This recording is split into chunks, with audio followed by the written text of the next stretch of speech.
কি ঝগড়া ভিডিওটাতে দেখে তোমরা বুঝতেই পেরেছো এখানে বোনেদের আবদার যে আংটি যদি মেয়ের আংটি খুঁজে না পাওয়া যায় তাহলে তাদেরকে পার হেড 1000 টাকা করে দিতে হবে। এই নিয়ে যুদ্ধ শেষে যাই হোক বোনেরাই জয়ী হলো, দাদা অবশেষে হারলো। এইগুলো অ্যাকচুয়ালি কোনোটাই আমাদের রিচুয়ালে পড়ে না, কিন্তু সবটাই বোনেদের আনন্দ, তাদের দাদার কাছে আবদার, এই নিয়েই তাদের টাকা চাওয়ার আবদারের জন্যই এই সমস্ত ছোটোখাটো খেলা করে মজা উপভোগ করা। তো এখানে এটা আমাদের রিচুয়ালের মধ্যে পড়ে, এই দুধ ভাত নেওয়াটা।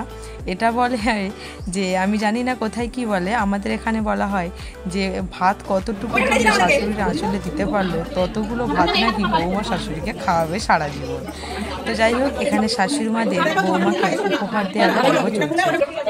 আমার শাশুড়ি মা, আমার শাশুড়ি মা সবাই মিলে বৌমাকে উপহার দিচ্ছে। তো এটা একটা সুন্দর মুহূর্ত।